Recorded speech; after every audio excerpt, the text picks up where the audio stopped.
You want to support Roland Martin Unfiltered? Be sure to join our Bring the Funk fan club. Every dollar that you give to us supports our daily digital show. There's only one daily digital show out here that keeps it black and keep it real as Roland Martin Unfiltered. Support the Roland Martin Unfiltered daily digital show by going to RolandMartinUnfiltered.com. You can make this possible. Members of Congress, family, and friends continue to express their condolences for the late former Congressman John Conyers, who died on Sunday at the age of 90.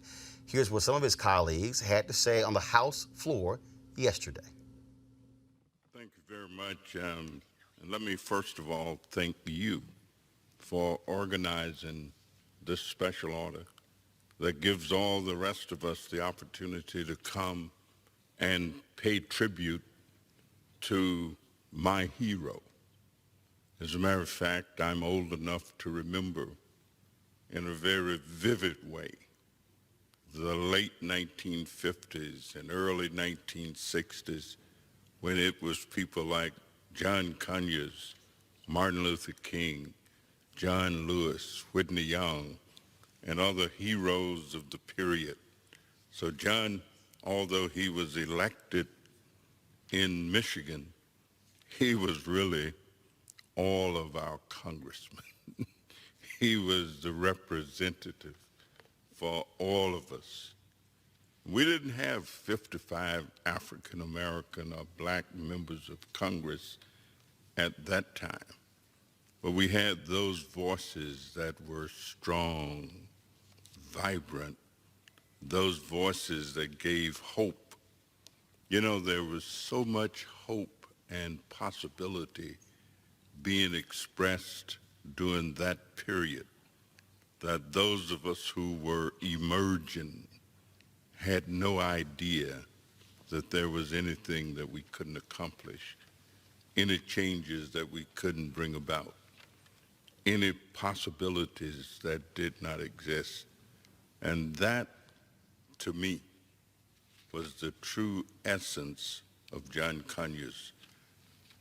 I was tremendously impressed with John because he was always for the underdog.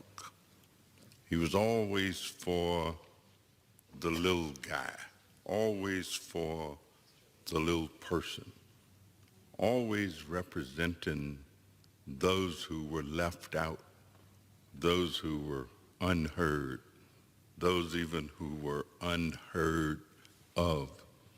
I don't think there was any place in America where action was going on that John didn't go.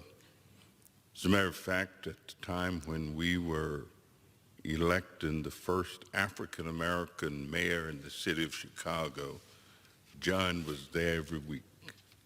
We thought he had moved to Chicago, that he didn't live in Detroit.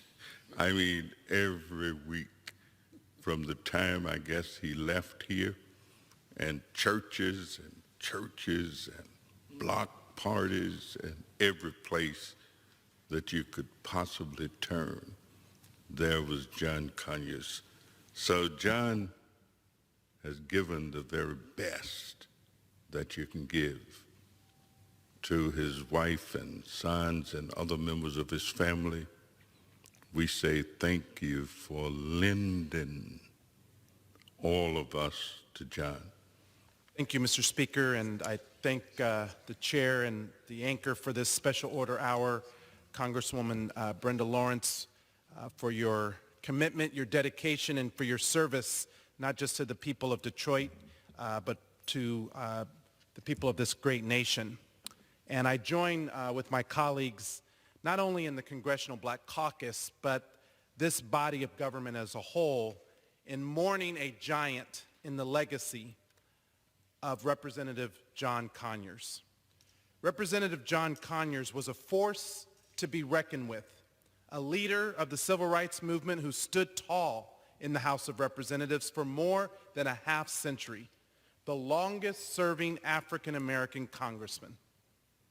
During his 53 years as the representative for the part of Michigan encompassing Detroit, Congressman Conyers fought for the people of his state tooth and nail.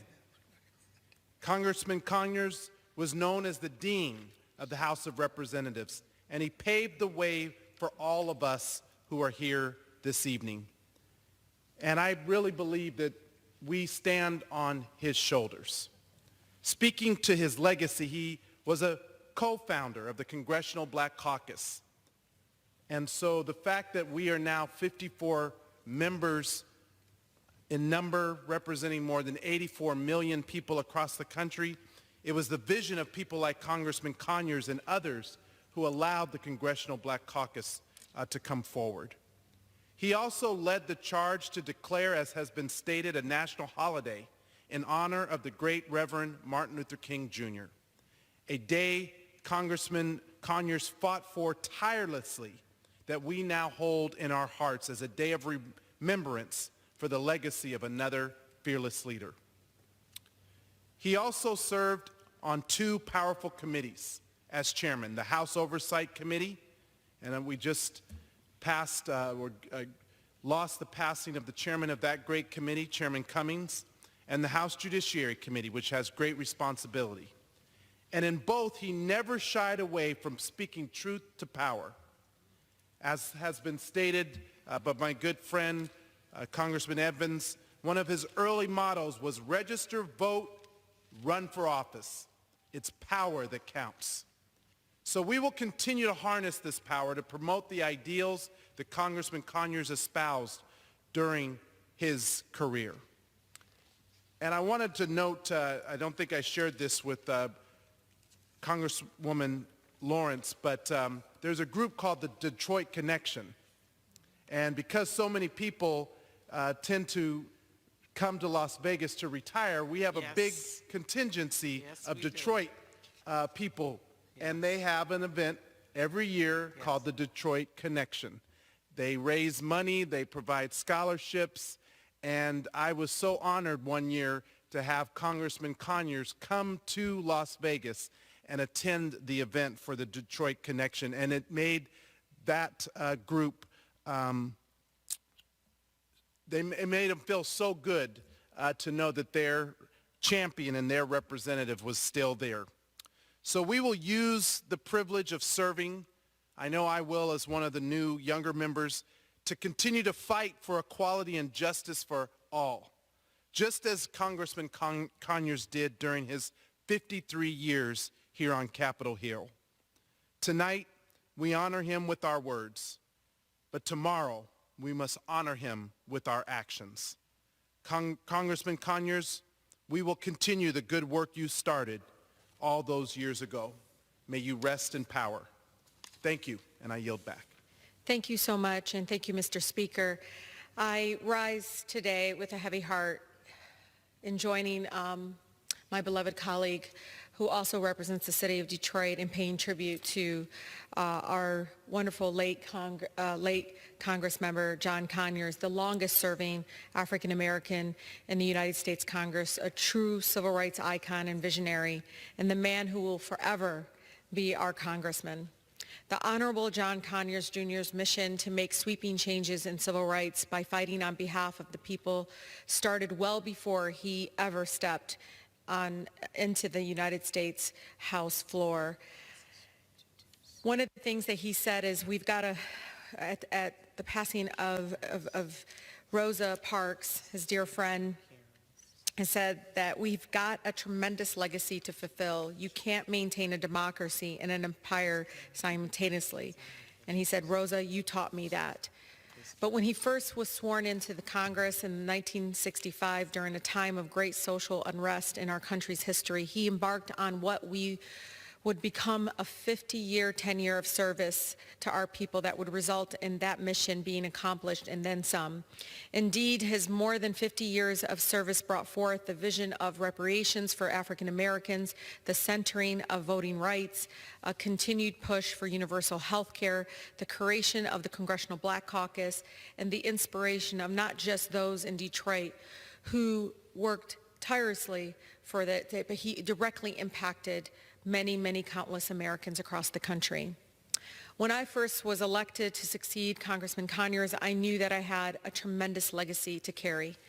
It's that tremendous legacy that propels my work on behalf of Michigan's 13th Congressional District that I fight for every single day. I remember when I was in his presence of greatness.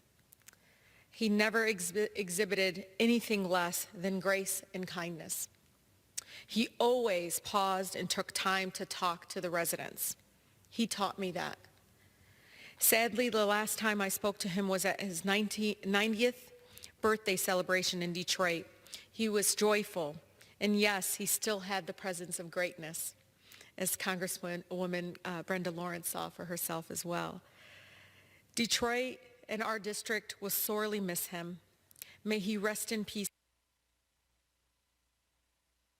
as we continue to fight for what he fought for so long and with unwavering strength for jobs, justice, and peace. I pray that his wife, Monica Conyers, and the family find strength during this difficult time. Thank you. 5 designers. It's unbelievable.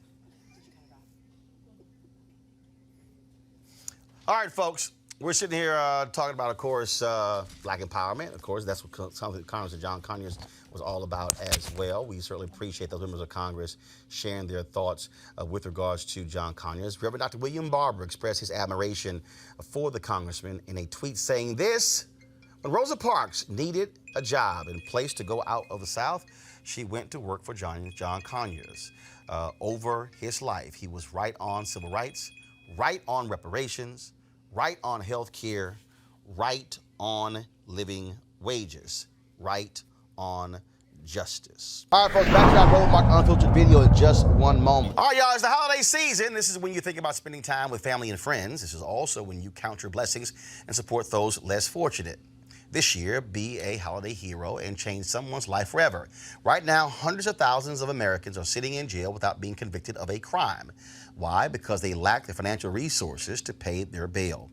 Now think about it. If you are arrested for any minor offense, you will be taken directly to jail. And if you don't have bail money, you will stay there until a court date is scheduled. That could be days, weeks, or even months. Simply put, America's bail system is broken for people of color. Freedom folks should be free. That's why the Ebony Foundation has partnered with the Bail Project and is sponsoring the Home by the Holiday campaign. The Bail Project has helped bail out thousands of people over the years, and with your help, they plan to bail out 1,000 people by New Year's Day. Now, how's that for a holiday gift? A donation from you today can change someone's life tomorrow. Let you know, people of color represent upwards of 90% of the jail population across the country. Now, without bail, nearly 90% of those charged with misdemeanors pled guilty. However, with paid bail, less than 2% receive the jail sentence. Sometimes justice needs just us to join the fight. Now, be a holiday hero and donate $25, $50, or more to help the Ebony Foundation bring our brothers and sisters home by the holiday. To donate, go to homebytheholiday.com. That's homebytheholiday.com, and we want you to do it now. Now back to your Roland Martin Unfiltered video.